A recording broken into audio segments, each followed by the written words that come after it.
दोस्तों हूँ छूँ LD Makwana Botad Dastak news में आपनु हार्दिक स्वागत है। दोस्तों 40 लाख माटे मारा पतिनी हत्या करी नाखी। सूरत में व्यापारी पत्नीए कहूँ अमारो आधार सीनवायो। सासू ससरा बीमार 6 वर्षनी दीकरी गुनेगारों ने फांसी ज आपी दो। सूरत में डिंडोली होटल डिलाइट इनना चौथा माळे आवेला रूम नंबर 104 में बाथरूमनो दरवाजो अंदरथी बंद करी बारीमांथी मौतनी छलांग लगावनार पुणे में रहता अने कापड़नो वेपार करता राकेश चौधरीना अपघात प्रकरण में नवो वळांक आव्यो हतो। व्यापारीना अपहरण बाद 40 लाखनी पटाणी उघराणी करी होटल में गोंधी राखी त्रास आपवाने कारणे अपघात कर्यो होवानुं सामे आव्युं हतुं। 2 दिवस बाद पोस्टमोर्टम कराया बाद मृतदेह परिवारने सोंपवामां आव्यो हतो। पत्नीए जणाव्युं हतुं के मारा पतिने 6 जेटला लोकोए मरवा माटे मजबूर कर्या छे। मारा पतिनुं मर्डर थयुं छे। आरोपीओने झड़पथी पकड़ो अने तेमने कड़क सजा नहीं पण फांसीनी सजा आपी दो। मारा ससरा पेरेलाइज छे, सासू मानसिक बीमार छे अने मारे एक 6 वर्षनी दीकरी छे। आ लोकोए मारो आधार सीनवी लीधो छे। मूळ राजस्थाननो 35 वर्षीय राकेश पाचाराम चौधरी महाराष्ट्रना पुणे खाते परिवार साथे रहतो हतो। परिवार में माता पिता पत्नी अने एक 6 वर्षनी दीकरी छे। राकेशे 8 वर्ष पहला पूजा साथे प्रेम लग्न कर्या हता।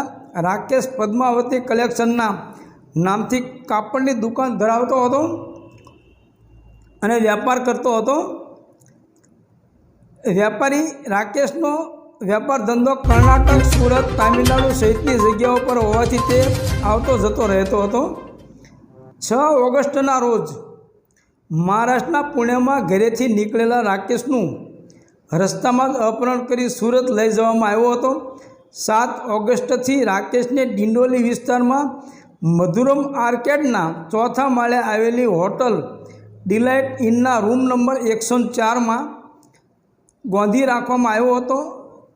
सुशील जोशी, हरीश गौतम अने जयेश आ 4 लोकोए राकेशने पुणेथी अपहरण करी लावीने अहीं होटल में गोंधी राखी 40 लाख रूपियानी मागणी करवामां आवी हती।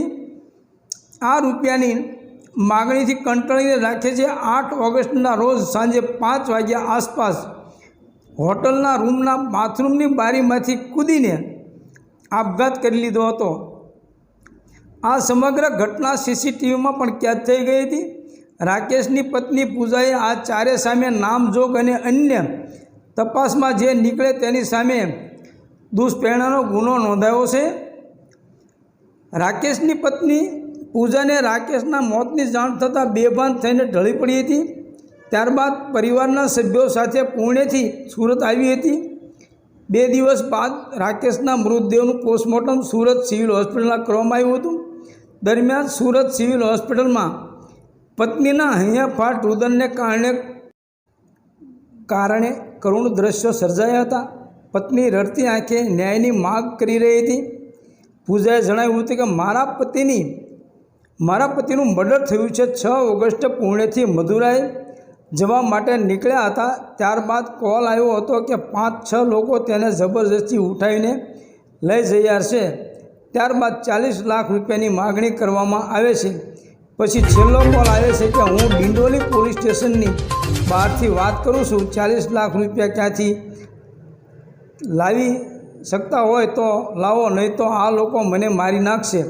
हरीशे कह्युं हतुं के पोलीसमां आपीने जेल करावी छुं। તેમણે જણાવ્યું હતું વધુમાં જણાવ્યું હતું કે આ 5-6 લોકો હતા।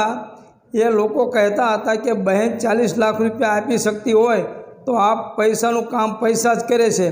તારા પતિને અમે કંઈ પણ કરીશું નહીં। એ અમારા ભાઈ જેવો છે, ભાઈ છે। તારા પતિને કંઈ નહીં કરીએ। 3 ટાઈમ ખાવાનું આપીએ છીએ। હરીશ ગૌતમ, સુશીલ જોશી, જીતુ સહિતના છે। जीतू अमारी दुकान में ऑडिटिंगનું काम करतो हतो। तेमणे वधुमां जणाव्युं हतुं के मारा पतिने न्याय आपो, झड़पथी कार्यवाही शरू करो अने तेमने 1 महीनानी अंदर पकड़ो। तेमने जेल थवी जोईए। ખાલી જેલ નહીં, તેમને ફાંસીની સજા દો. મારી 6 વર્ષની દીકરી છે, સસરા પેરેલાઇઝડ છે અને સાસુ માનસિક બીમાર છે. કોણ સંભાળશે તેમને? અમારો સહારો કોણ? હવે અમારો સહારો છીનવી લીધો છે એ લોકોને પકડો અને મારા પતિને ન્યાય અપાવો. આ અંગે ડીસીપી ભગીરથ ગઢવીએ જણાવ્યું હતું કે આરોપીઓ 40 લાખ રૂપિયાની માગણી કરી રહ્યા હતા. આ માગણી રૂપિયાની લેતી દેતીમાં કરતા હતા કે કોઈ અન્ય રીતે, એ મામલે અમે તપાસ કરી રહ્યા છીએ. હાલ 4 સામે આપઘાતની દુષ્પ્રેરણાનો ગુનો નોંધવામાં આવ્યો છે. આ સાથે જ તેમને ગોંધી રાખવામાં આવ્યા હોવાથી એ અંગેની કલમો પણ ઉમેરો કરવામાં આવી છે. હાલ આરોપીઓને પકડી પાડવાની દિશામાં વધુ કાર્યવાહી હાથ ધરવામાં આવી છે. મોટાભાગના આરોપીઓ ડિંડોલી વિસ્તારમાં જ રહેતા હોવાથી શક્યતા જોવામાં આવી રહી છે. આ સાથે જ સુરતમાં ટેક્સટાઇલના ધંધા સાથે સંકળાયેલા હોય એવું અનુમાન છે. આરોપીઓ ક્યારે આ મૃતકને અહીં લાવ્યા હતા અને ત્યારબાદ કેવી રીતે દબાણ કરવામાં આવ્યું હતું સહિતની પોલીસ તપાસ કરી રહી છે. આ સાથે જ પુણેથી અપહરણ થયું છે, તેને લઈને પણ તપાસ કરવામાં આવશે. કાપડ વેપારી રાકેશ ચૌધરીનું પુણે એરપોર્ટ રોડ પરથી અપહરણ કરી ડિંડોલીની ડિલાઇટ ઇન હોટલમાં ગોંધી રાખી 40 લાખની માગણી કરનાર સુશીલ જોશી, હરીશ ગૌતમ અને જયેશ કોણ છે અને કઈ બાબતના રૂપિયાની માગણી કરતા હતા એ અંગે પોલીસે તપાસ હાથ ધરી છે. પરંતુ હજી સુધી કોઈ ચોક્કસ કડી હાથ લાગી નથી. પરંતુ આશ્ચર્યની બાબત એ છે કે 40 લાખ રૂપિયાની માગણી કરનાર 4 જણાએ રાકેશના બેંક ઓફ મહારાષ્ટ્રના એકાઉન્ટ ડેબિટ કાર્ડમાંથી 40,000 પણ ઉપાડી લીધા હતા. તામિલનાડુના મદુરાઈ જવાનું કહીને નીકળેલા રાકેશ ચૌધરીનું અપહરણ કરી સુરત લઈ આવનાર સુશીલ જોશી, હરીશ ગૌતમ અને જયેશની ડિંડોલી પોલીસે અલગ અલગ ટીમ બનાવી શોધખોળ શરૂ કરી છે. પ્રાથમિક તપાસમાં વેપારી દલાલ અને રાકેશને જે રૂમમાં ગોંધી રાખ્યો હતો એ 4 પૈકી હરીશના નામે બુક હોવાનું પોલીસ તપાસમાં બહાર આવ્યું છે. પોલીસે મધુરમ આર્કેડ અને હોટલ ડિલાઇટ ઇનના સીસીટીવીમાં 4 જણાની અવરજવર સહિતની ગતિવિધિ કેદ થઈ ગઈ છે. ડિંડોલી પોલીસે તપાસ કરતાં રાકેશને જે રૂમમાં રાખવામાં આવ્યો હતો એ રૂમ હરીશના નામે બુક હતો. 7મીએ તેને આ હોટલમાં લાવવામાં આવ્યો હતો. રાકેશને જ્યારે હોટલમાં લાવવામાં આવ્યો ત્યારે પણ તેની સાથે હરીશ અને તેના સાગરીતો હાજર હતા. રાકેશે આપઘાત કર્યો એ વખતે પણ રૂમમાં હરીશ સહિત 2 વ્યક્તિ હાજર હતી. રાકેશે મોતની સલાહ લગાવતા જ બંને ત્યાંથી ભાગી છૂટ્યા હોવાનું તપાસમાં આવ્યું હોય પોલીસે જણાવ્યું હતું. 6 ઓગસ્ટના રોજ પતિ ઘરેથી નીકળ્યો હતો. ત્યારબાદ તેની પત્નીને પતિ મૃત હાલતમાં 9 ઓગસ્ટના રોજ સુરત સિવિલ હોસ્પિટલના પોસ્ટમોર્ટમ રૂમમાં જોવા મળ્યો હતો. રાકેશ ચૌધરીના મોતને લઈને પરિવારના આક્ષેપો હોવાથી સુરત સિવિલ હોસ્પિટલમાં ફોરેન્સિક પેનલ પોસ્ટમોર્ટમ હાથ ધરવામાં આવ્યું હતું. ત્યારબાદ પરિવારને રાકેશનો મૃતદેહ સોંપવામાં આવ્યો હતો. પરિવારજનો રાકેશના મૃતદેહને લઈને રાજસ્થાન રવાના થયા હતા અને ત્યાં તેની અંતિમ વિધિ કરવામાં આવશે.